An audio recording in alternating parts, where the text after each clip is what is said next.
Sa pagpatak ng luha ni O'Hara ay parang sinisisi niya na rin ang kanyang sarili dahil sa wala pa nga siyang kakayahan noon. Sabay tanong ni O'Hara kay Badarnang, "Pero nasan na? Nasan ang nanay mo, Badar?"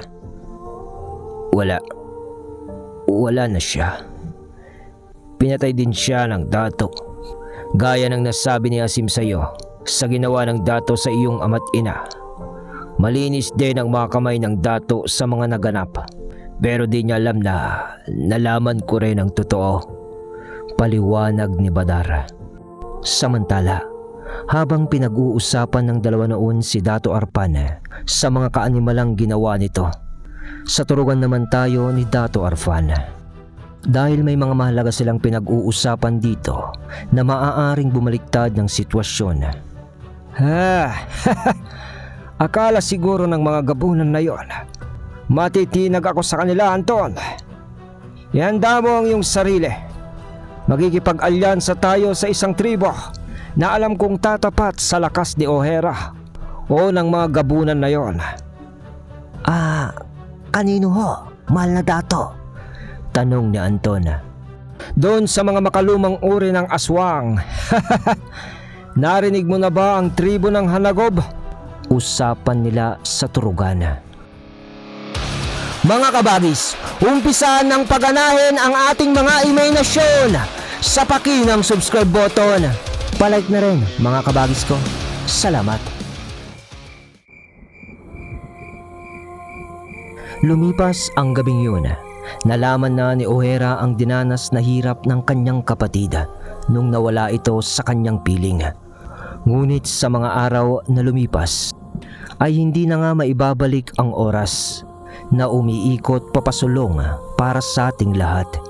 Ikaw man na isang normal na tao o isang aswang, walang makakatakas sa katotohanan ng bawat isa sa atin ay limitado lamang ang buhay na pinanghahawakan dahil sa bawat segundong pumapatak ng iyong buhay ay hindi mo na ito maibabalik.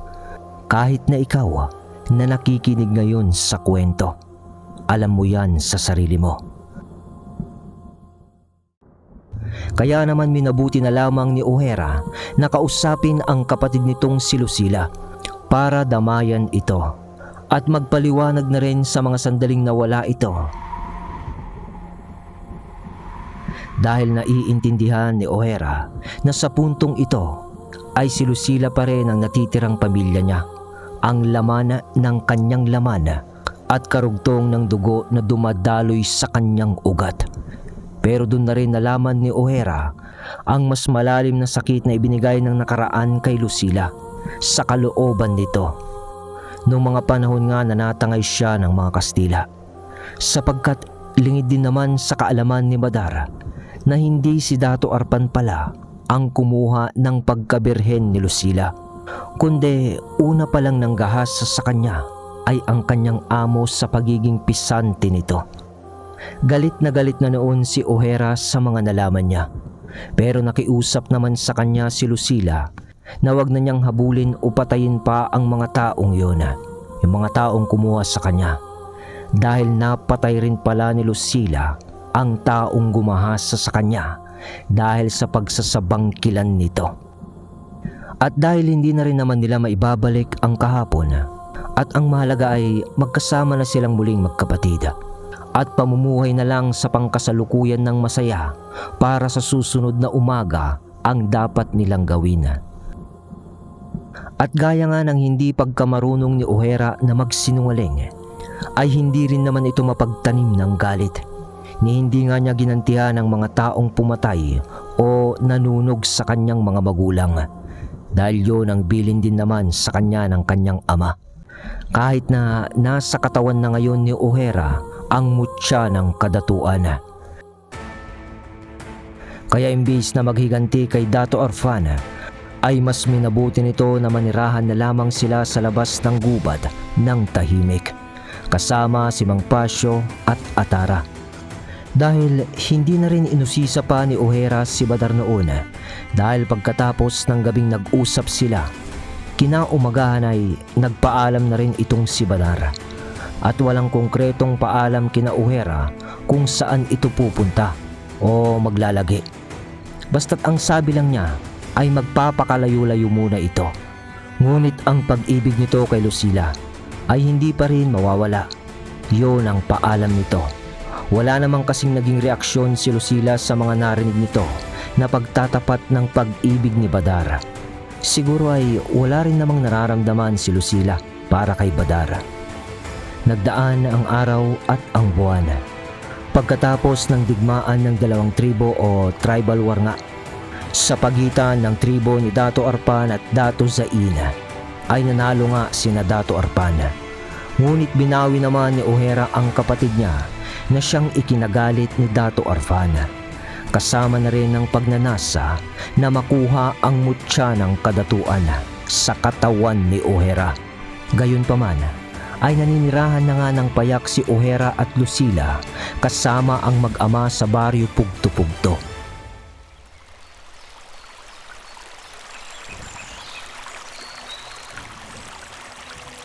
Ngunit alam naman natin na sa totoong buhay ay hindi kumpleto ang pamumuhay ng payapa na walang naghihintay na suliranin, sapagkat parte yun ng pagkabuhay natin sa mundong ibabaw, ang magkaroon ng pagsubok para ikay patibayin ng panahon. Sapagkat sa kwento naman ng buhay ni O'Hara at ng kanyang kapatid, ng isang araw, nang naglalaba itong si Atara at Lucila sa ilog. Dahil medyo nakakapa na rin ni Lucila noon ang pamumuhay nila kasama ang mag-ama, at dahil na rin sa pagkahuli nito sa mga Kastila siguro, ay marami na rin siyang nalaman sa mga tao sa labas ng kagubatan. Habang sinamang Pasyo naman noon at O'Hara ay nag-aani ng bunga ng saging upang maipahinog at ibenta nga sa merkado. Halos ibigay naman na lahat noon ni O'Hara ang oras niya sa pagtulong kay Mang Pasyo.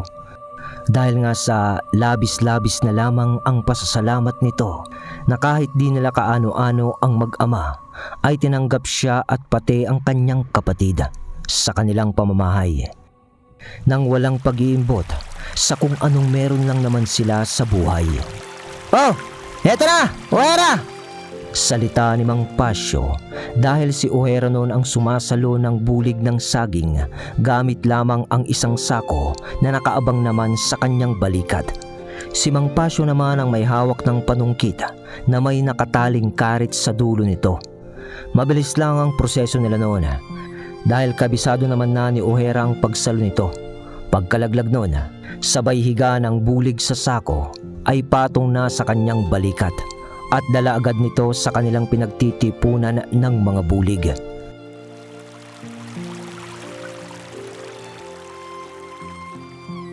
Pero habang tahimik ang mga ito sa kanilang pamumuhay, sa pagbaba ni O'Hara ng bulig ng saging, biglang natigilan ito nang makaramdam siya ng kakaibang presensya sa paligid. "Oh, O'Hara, may isa pa oh!" salita pa ni Mang Pasyo. Ngunit, "Saglit lang, Mang Pasyo," salita ni O'Hara. Sabay iniwan na lang basta-basta si Mang Pasyo. "Ay, anong problema nun? Minsan talaga di ko maintindihan ng mamanugangin kong to." Bulong pa ni Mang Pasyo sa kanyang sarili. Ngunit si O'Hara naman ay nag-aapurang pumunta sa ilog kung saan nga naglalaba si Atara at Lucila. At sa paglalakad nito sa ilog naman, biglang nagtaka naman si Atara dahil kahit wala siya malapit sa lawa ng Exodus, biglang pumula ang kwintas nito na parang sabaga o nag-ilaw kumbaga. Suot ni Atara ang kwintas na yun na ayon kay Mang Pasyo ay gamit ng mga gabunan na magkakapatid, at kwintas yun ng yumaong ina ni Atara. Dahil bago pa umalis sina Sail, Mael at Kail, nung matapos nga nilang tulungan si O'Hara, ay sinabihan siya ng kanyang mga tiyuhin na isuot niya ito sa kadahilan ng hindi kampante ang mga yun sa nangyaring digmaan ng tribo o nung mga oras na natulungan nga nila si Ohera. Ganon din naman si Ohera ay binilin ng magkakapatid dahil alam nilang hindi patapos ang gulo at baka may panganib na darating. Naiintindihan naman yun ni Ohera. Kaya naman sa ngayon ay naaalarma siya sa kanyang nararamdaman. Pilit niya pang pinapakinggan noon ang pagkilos ng mga lalang sa abot ng kanyang pandinig. Ngunit ang ipinagtataka ni Ohera ay nararamdaman lang niya ito. Ngunit parang maingat gumalaw ang mga nilalang na nararamdaman nito sa paligid. At sa pagdating nga ni Ohera sa ilog, "Atara, Lucila?" Tawag nito na parang may konting pag-aalala. Nang napatayo naman agad si Atara, sabay lingon kay Ohera. "Ohera, Ohera, tignan mo to oh." Salita ni Atara, sabay pakita nito ng kanyang kwintas na umiilaw nga na parang sa baga. Napatingin naman doon si Ohera. Sabay salita ni Atara ng, "Alam mo, bukod sa sinabi ni Itay na nagbibigay ito ng sinyales kapag malapit ng mga tiyuhin ko sa akin, pero wala naman dito ang mga tiyuhin mo. Kung walang mga tiyuhin ko at nagkakaroon ng reaksyon o pag-ilaw ng kwintas, ibig lang sabihin nun may panganib. May panganib na nag-aamba sa paligid." Singit ulit ni Ohera. Oo. Paano mo alam?" "Nararamdaman ko sila, Atara." "Sila?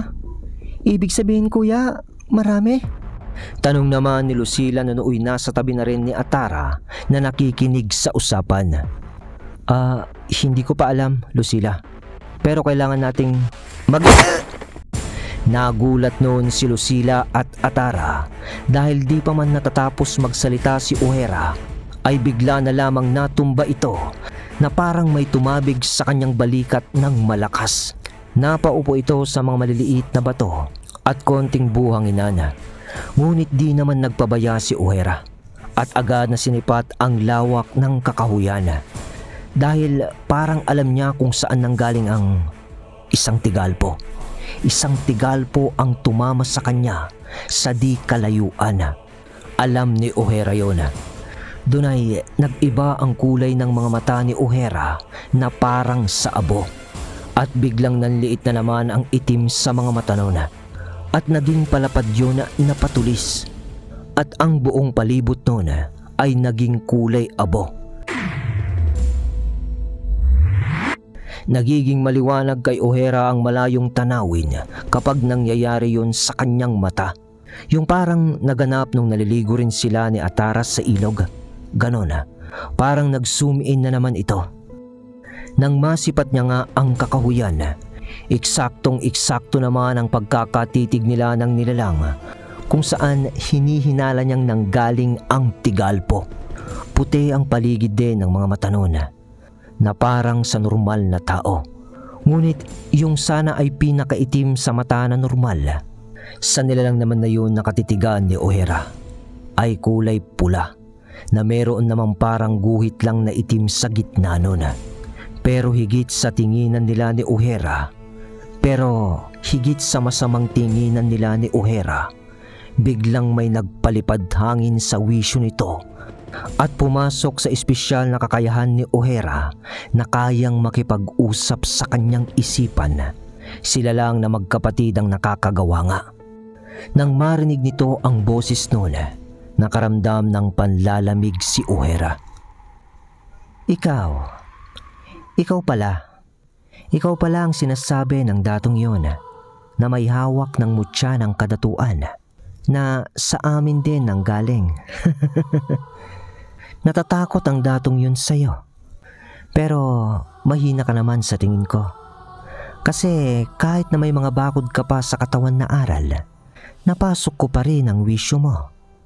Ang tingin mo siguro ay kayo lang magkapatid ang may kakayahan na ganito, ang mag-usap sa kanilang isipan.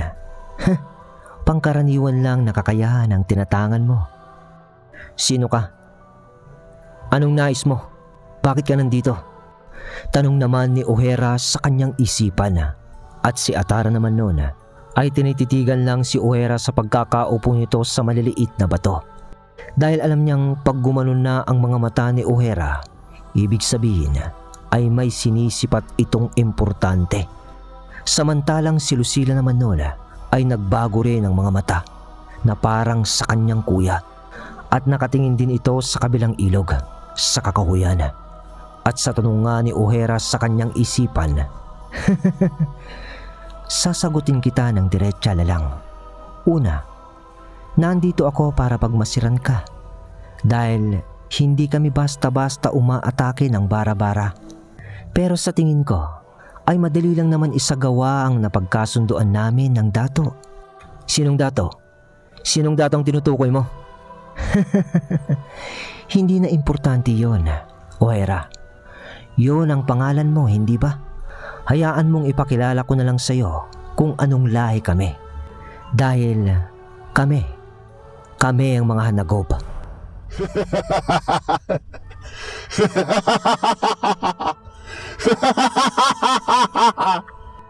Sa tawa nun ng nilalang, biglang sumakit ang ulo nun ni O'Hara. Kaya naman napapikit ito sa sakit. Tapos ay parang nabibingi ang kanyang tenga at ang tanging naririnig niya ay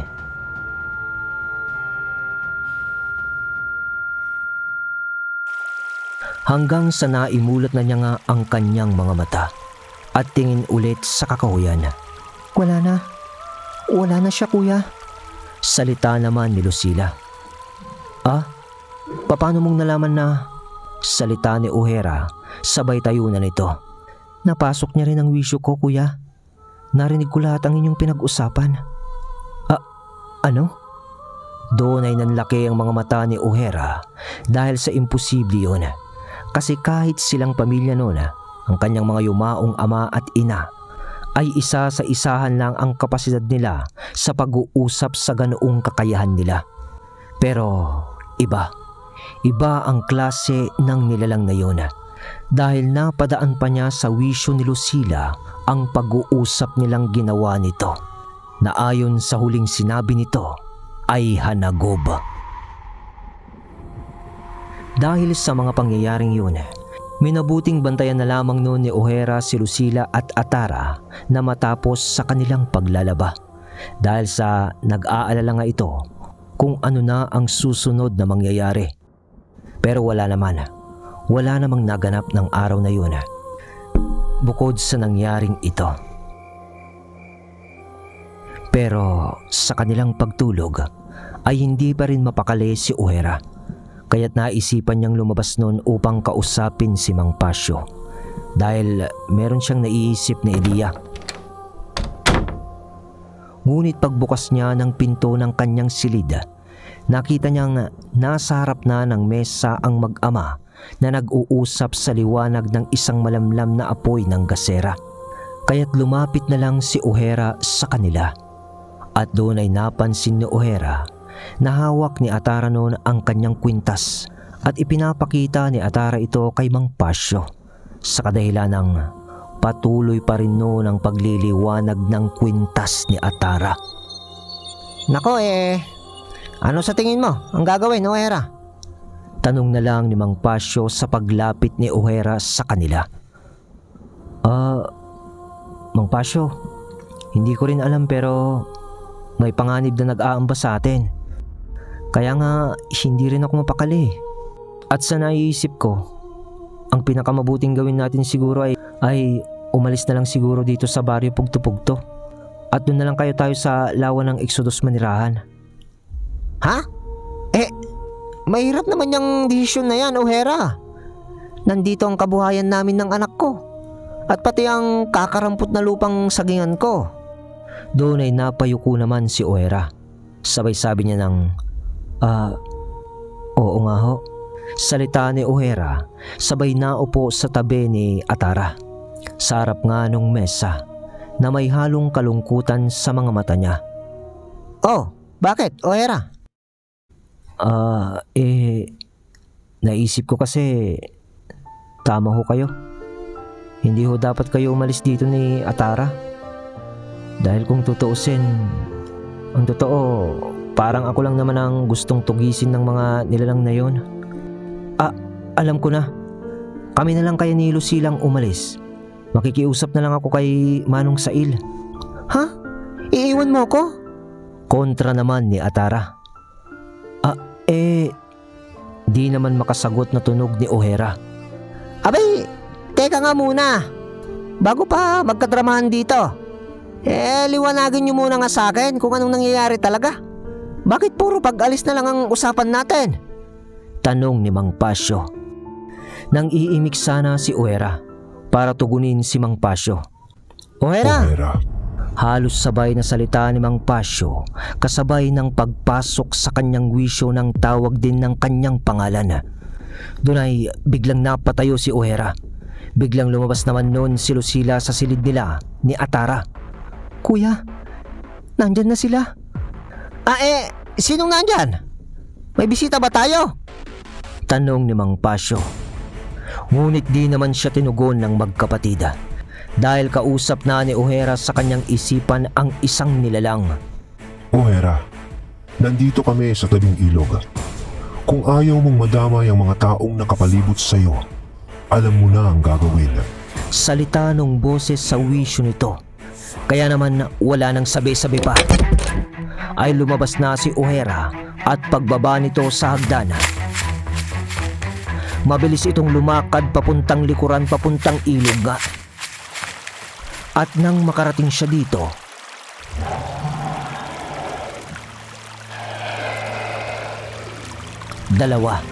dalawang matatangkad na nilalang ang nakatayo malapit sa ilog ang naabutan niya. At sa pagngisi ng mga ito kay O'Hara sa kanyang pagdating, nakita ni O'Hara ang mga pangil nito na mas malaki kung ikukumpara sa mga normal na tao. Dahil ang katawan ng mga yun ay para rin namang sa normal na tao. Yun nga lang ay napakatipuno. Kita yun ni O'Hara dahil wala silang damit pang itaas. At ang kulay ng kanilang balat ay mapusyaw o malabnaw na kung titignan mong mabuti ay halos kita mo na yung malalaki at maliliit na ugat-ugat sa katawan ng mga yun.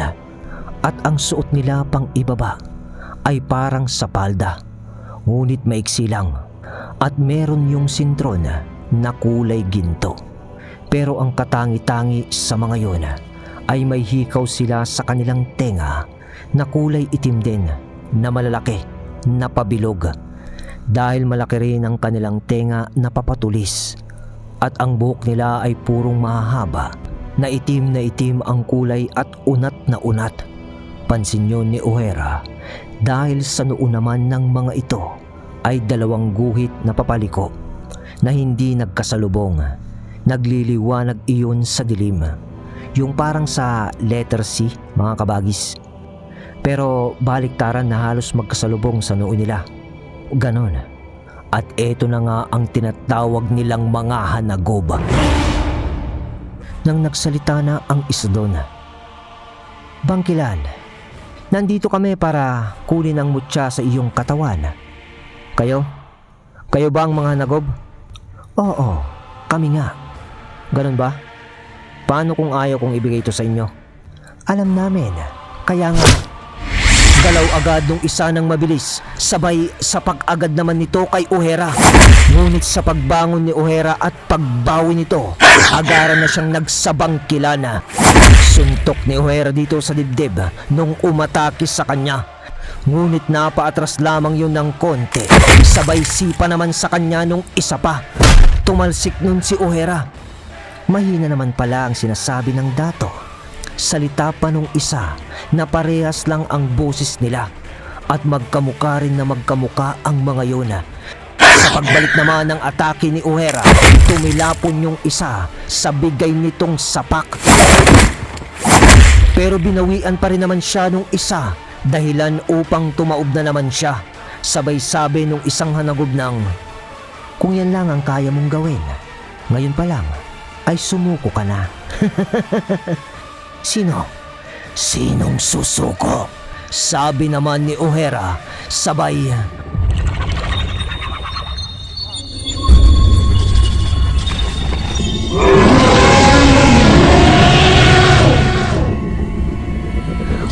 Pagpapalit ni O'Hara ng sagabunang bangkilan gamit ang mutya nito sa katawan. Alright mga kabagis, yun! Kaya pa ba? Woo! Kaya pa ba? Kaya pa ba yung pagkabitin? Yan yung ibig kong sabihin mga kabagis. Ang tindi na ito. Sa susunod na episode natin mga kabagis, malupit yun. Hindi muna tayo mag-shoutout ngayon mga kabagis kasi nagawla ko sa pag-i-edit eh. No, next time na lang ulit muna. Salamat sa suportang tunay.